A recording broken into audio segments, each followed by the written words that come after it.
मैं अंग्रेजी बोलते बोलते अटक रहा था।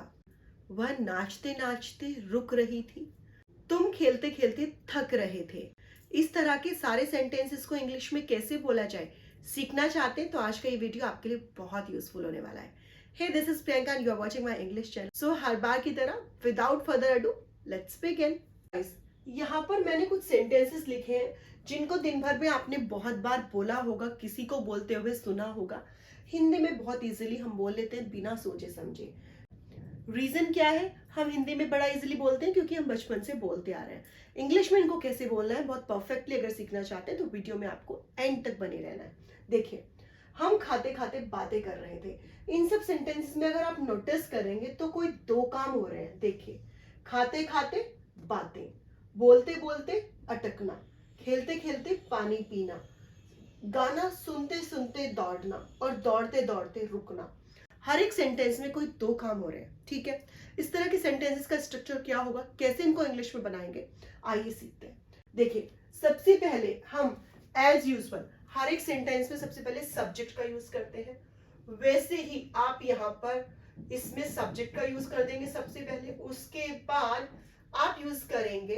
देखिए, सारे सेंटेंसेस अगर आप नोटिस करेंगे, रहा था, रहे थे, रही थी, मतलब किसके हैं? पास्ट कॉन्टिन्यूअस के हैं। गाइस, अगर आपको टेंसेस नहीं आते हैं, मैं ऑलरेडी टेंसेस के ऊपर वीडियो बना चुकी हूँ, लिंक डिस्क्रिप्शन में दिया है, वहां से जाकर सबसे पहले आपको टेंसेस देखने चाहिए, तभी आपको ये जो इस तरह के स्ट्रक्चर है वो बेटर वे में समझ आएंगे। ठीक है, देखिए, सब्जेक्ट के बाद आप यूज करेंगे वाज या फिर वर का। क्यों? क्योंकि यहाँ पर सारे सेंटेंसेस पास्ट कॉन्टिन्यूअस के हैं। अदरवाइज इन सेंटेंसेस को आप अलग अलग टेंसेस में भी बोल सकते हैं, जैसे कि बोलते बोलते वह रुक गया, खेलते खेलते वह थक जाती है। तो अलग अलग टेंसेस में बनाएंगे तो वहां पर फिर आप हेल्पिंग वर्ब का अलग अलग ही यूज करेंगे। ठीक है, यहाँ पर इन सब सेंटेंसेस के लिए यही स्ट्रक्चर रहेगा, वाज एंड वर का। उसके बाद आप यूज करेंगे वर्ब में आईएनजी, एंड देन उसके बाद आप यूज करेंगे वाइल का, वाइल, एंड उसके बाद जो भी काम हो रहा है, जैसे कि खाते खाते, बोलते बोलते, खेलते खेलते, उस वाली वर्ब में आप अगेन आईएनजी लगा देंगे। ठीक है, आइए इनको इंग्लिश में ट्रांसलेट कैसे करते हैं समझते हैं। देखिए, सबसे पहले हम खाते खाते बातें कर रहे थे, तो यहाँ पर आपको सब्जेक्ट फाइंड आउट करना आना चाहिए। मैं बहुत बार बता चुकी हूँ कि आप सेंटेंस में जो भी काम हो रहा है उससे क्वेश्चन करिए, कौन कौन खाते खाते बातें कर रहे थे। आपको आंसर मिला हम, तो हम क्या हुआ? आपका सब्जेक्ट हुआ। तो हम के लिए आप लिखेंगे वी। उसके बाद वाज एंड वर का यूज कैसे करते हैं आप? अगर आपका सब्जेक्ट है सिंगुलर नंबर तब आप वाज का यूज करते हैं, प्लूरल सब्जेक्ट के साथ आप वर का यूज करते हैं। तो यहाँ पर वी प्लूरल होता है इसलिए हम वर का यूज करेंगे। वी वर क्या कर रहे थे? बातें कर रहे थे। बातें करने के लिए आप इंग्लिश यूज करते हैं टॉक, उसमें आईएनजी आप लगा देंगे एज पर टेंस, क्योंकि वाज वर्ब के साथ आईएनजी आता ही है प्रेजेंट कॉन्टिन्यूअस में, पास्ट कॉन्टिन्यूअस में। ठीक है, वी वर टॉकिंग, क्या, कब? जब हम खा रहे थे, खाते खाते। तो खाते खाते के लिए आप पहले लगाएंगे वाइल, और उसके बाद वाइल के बाद आप यूज कर देंगे खाते खाते, मतलब वाइल ईटिंग, है ना।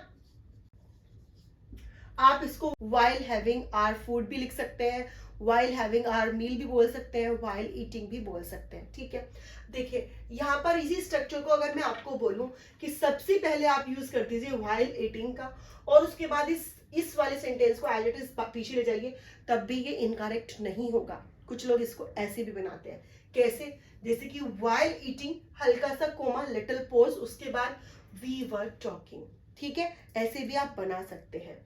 नेक्स्ट, वह बोलते बोलते अटक रहा था। तो यहाँ पर सब्जेक्ट कौन है? कौन बोलते बोलते अटक रहा था? आंसर मिला आपको वह, तो वह आपका सब्जेक्ट हुआ ही के साथ आप was का यूज करेंगे, सिंगुलर नंबर के साथ was का यूज करते हैं। ही was। अब अटकना, अटकना की डिफरेंट डिफरेंट इंग्लिश होती है, बट बोलते बोलते अटकना उसके लिए हम यूज करते हैं स्टटरिंग। ठीक है, तो ही was स्टटरिंग। स्टटरिंग कब? वाइल, क्या करते करते? बोलते बोलते। बोलते बोलते के लिए आप यूज कर देंगे स्पीकिंग। वह खेलते खेलते पानी पी रहा था। अब यहाँ पर अगेन सब्जेक्ट आपका वह है, तो वह के लिए आप यूज करेंगे ही के बाद हेल्पिंग वर्ब आप वाज का यूज कर देंगे क्योंकि सिंगुलर सब्जेक्ट है। ही वॉज क्या कर रहा था, पानी पी रहा था। तो पीने के लिए आप यूज करते हैं ड्रिंक का, और ड्रिंक में आप ING लगा देंगे तो ही वॉज ड्रिंकिंग क्या, पानी, water. He was drinking water. कब, खेलते खेलते। तो खेलते खेलते के लिए आप यूज करेंगे while प्ले, खेलने की इंग्लिश, और ING लग जाएगा तो while playing. He was drinking water while playing. Next देखिए, मैं गाना सुनते सुनते दौड़ रही थी। यहां पर सब्जेक्ट क्या है, कौन गाना सुनते सुनते दौड़ रही थी, मैं। तो सब्जेक्ट सबसे पहले आपका आ जाएगा आई। अब आई के साथ क्योंकि सिंगुलर सब्जेक्ट है तो आप was का यूज करेंगे। आई was क्या कर रही थी, दौड़ रही थी। मैं आपको बता चुकी हूं, पहले इस वाले वर्ब की इंग्लिश लगाएंगे। क्या कर रही थी, दौड़ रही थी। तो आई वॉज रनिंग, दौड़ने के लिए रन, और जब रनिंग लिखते हैं तो रन में डबल एन आ जाता है, रनिंग। कब, वाइल का यूज कर देंगे, क्या करते करते, गाना सुनते सुनते। तो गाना सुनने के लिए आप सुनने के लिए लगाते हैं लिसन, उसमें ING लगा देंगे, listening, why listening to. Listening के साथ आपको हमेशा टू का यूज करना ही होता है। गाना, the song. I was running while listening to the song. तुम दौड़ते दौड़ते क्यों रुक रहे थे। देखिए ये सारे सेंटेंस में ऊपर हमने सिंपली कोई बात बोली है, मतलब कोई भी क्वेश्चन नहीं पूछा है। बट यहाँ पर क्या है, यहाँ पर क्वेश्चन पूछ लिया गया है कि भाई तुम दौड़ रहे थे तो क्यों रुक गए थे। इस तरह के सेंटेंस को आप कैसे बनाएंगे जिसमें बीच में क्वेश्चन वर्ड दिया हो या जिसमें कोई क्वेश्चन पूछा गया हो। इसमें आप सबसे पहले क्यों की इंग्लिश लगा देंगे, क्योंकि इंग्लिश होती है वाई, ठीक है। उसके बाद एज इट इज, जो मैंने आपको बताया था सेम वही यूज करेंगे फॉर्मूला, बस ये जो वॉज एंड वर है ये आ जाएगा वाई के एकदम साथ में, और ये जो सब्जेक्ट है ये चला जाएगा इधर, बस इतना सा डिफरेंस आएगा, ठीक है। वाई, उसके बाद आप अब वॉज और वर किसके अकॉर्डिंग लगाएंगे, सब्जेक्ट के अकॉर्डिंग लगाएंगे। पहले आपको सब्जेक्ट देखना होगा कि सब्जेक्ट क्या है सेंटेंस में। यहाँ पर है तुम, तो तुम के अकॉर्डिंग क्या यूज करेंगे, आप वर का यूज करेंगे। वाई वर सब्जेक्ट आपका, फिर मैंने कहा आपको कि सब्जेक्ट आपका इधर पहुंच गया तो ये आ गया यू। वाई वर यू क्या कर रहे थे, रुक रहे थे।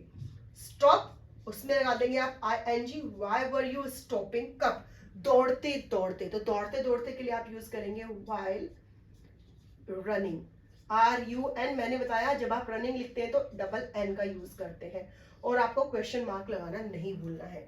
Why were you stopping while running? आप वीडियोस को देखते देखते क्यों रुक रहे थे, इसको आप इंग्लिश में कैसे बोलेंगे, कमेंट बॉक्स में कमेंट करके जरूर से बताना है। गाइज अगर आपको मेरे वीडियोस यूजफुल लगते हैं तो वीडियोस को आप अपने दोस्तों के साथ, अपनी फैमिली के साथ, अपने रिलेटिव्स के साथ ज्यादा से ज्यादा शेयर करिएगा, लाइक करिएगा, सब्सक्राइब करिएगा। आपका एक लाइक, आपका एक शेयर मुझे बहुत मोटिवेट करता है आपके लिए और वीडियोस लेकर आने के लिए। मिलती हूँ आपसे एक और यूजफुल स्ट्रक्चर में। टिल देन, जय हिंद, जय भारत।